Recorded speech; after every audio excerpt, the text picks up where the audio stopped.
Welcome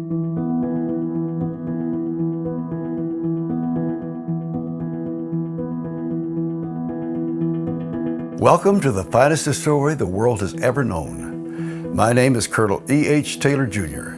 It's the year 1886. This is the story of the Old Fire Copper Distillery, the model distillery plant of the world, where OFC whiskey is made on the banks of the Kentucky River.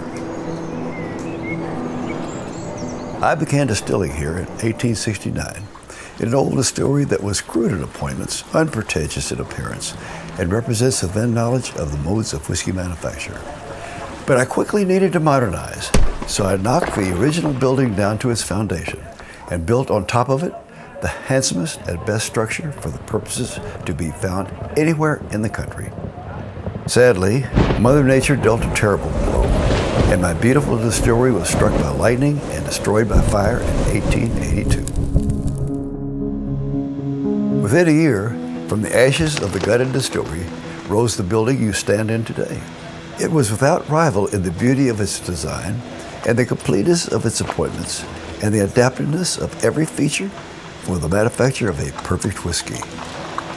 Not a cent of expenditure was withheld.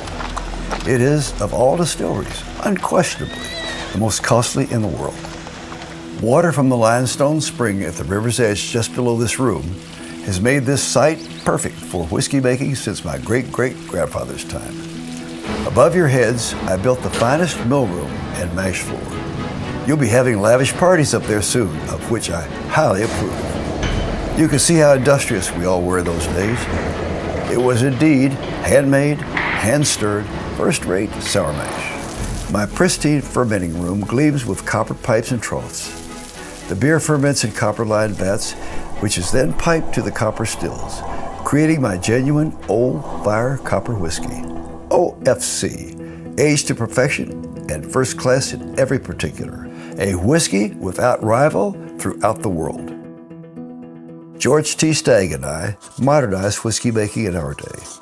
Those who followed us survived Prohibition, expanded the distillery, covered the vats in this building in concrete, started a single-barrel bourbon revolution, and eventually computerized the place. And now they've uncovered my long-forgotten old fermenting vats.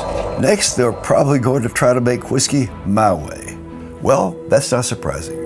Everything I've ever touched was of topmost class, and my distilleries were always the most complete and perfect in America.